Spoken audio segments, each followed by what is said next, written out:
महामंत्री जी, आप हमें ये बताइए कि हमारे राज्य की प्रजा हमसे खुश तो है ना? महाराज वो तो। महामंत्री जी, आप इतने घबराए हुए क्यों हो? खुलकर बताओ। महाराज, मेरी बात से पहले ही मैं आपसे माफी मांगना चाहता हूँ। मुझे नहीं लगता यशपुरी की जनता आपसे खुश है। मंत्री जी, आप ये क्या बोल रहे हैं? अगर आपकी बात झूठ निकली तो आपको हम मृत्युदंड दे सकते हैं। महाराज, आपको ये आजमाना है कि प्रजा के मन में क्या चल रहा है, तो हमें भेष बदलकर राज्य का दौरा करना होगा।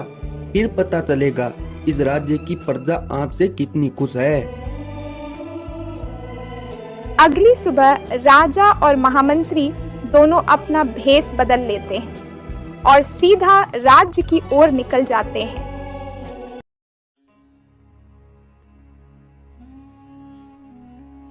युवक, हम इस राज्य में नए आए हैं।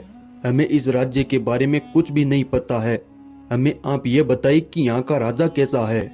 माफ कीजिएगा, लेकिन आप इस राज्य के बारे में क्यों जानना चाहते हो? क्योंकि हम इस राज्य में अपना घर बनाकर रहना चाहते हैं।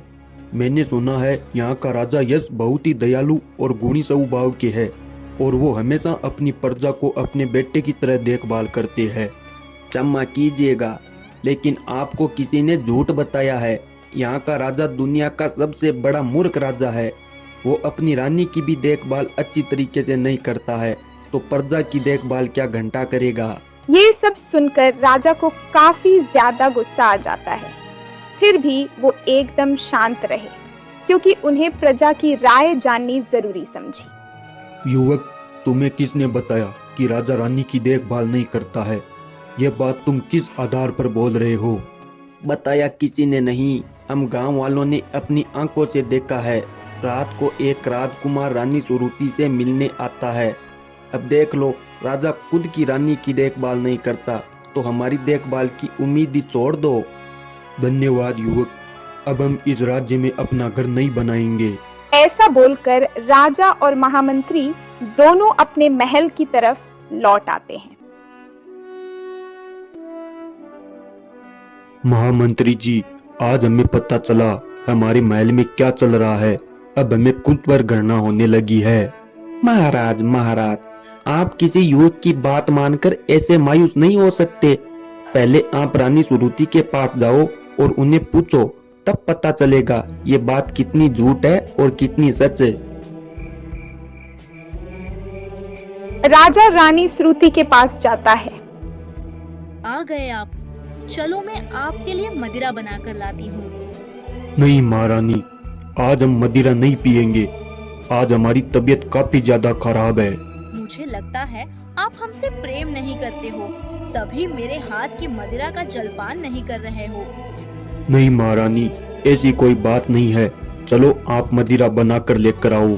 ऐसा सुनते ही रानी सुरुचि तुरंत वहां से चली जाती है और कुछ ही देर में वो राजा के लिए मदिरा तैयार करके ले आती है। राजा उस मदिरा को बड़े प्रेम से ग्रहण करता है। चलो महारानी, अब हमें नींद आ रही है। ऐसा बोलकर राजा अपने पलंग की तरफ जाने लगता है। क्या हुआ महाराज, कुछ पता चला? नहीं मंत्री जी, हमें नहीं लगता कि महारानी सुरुचि हमारे साथ ऐसा करेगी। तुरंत आप उस युवक को हमारे सामने पेश करो, ये हमारा आदेश है। कुछ ही देर में मंत्री मधुर सेन उस युवक को राजा के सामने पेश कर देता है।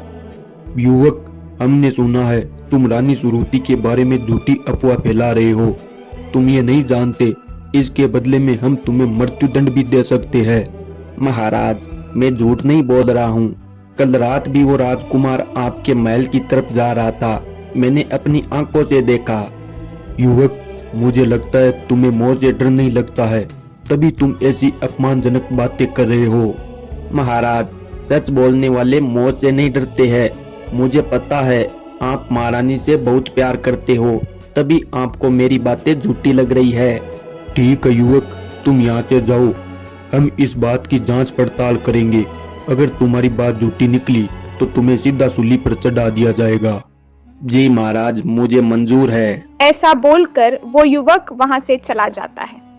इधर राजा यश इस बात को लेकर काफी ज्यादा परेशान हो जाते हैं। महाराज, आप इतने परेशान ना होइए।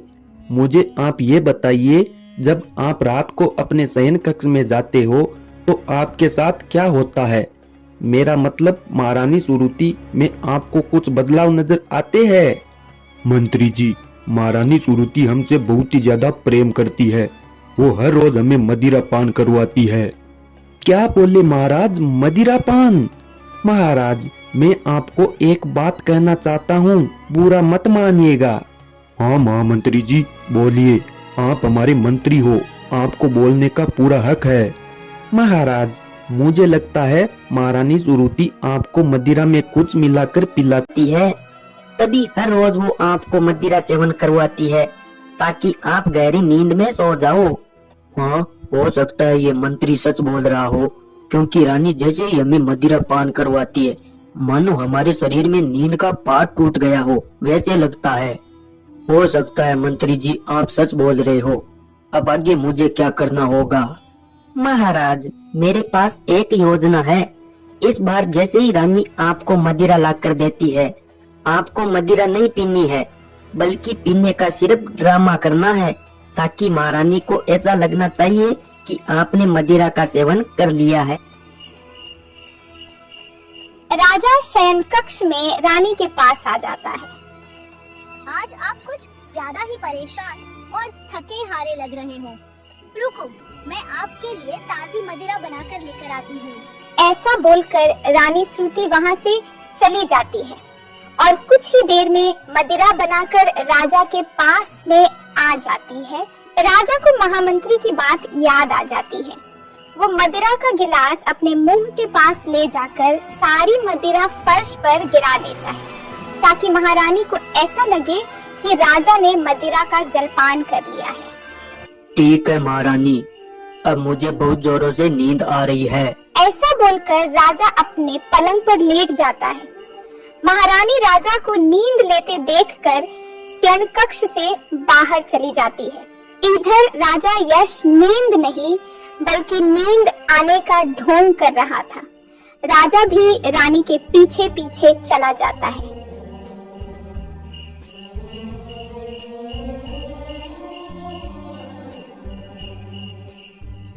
आइए आइए महारानी जी, आइए।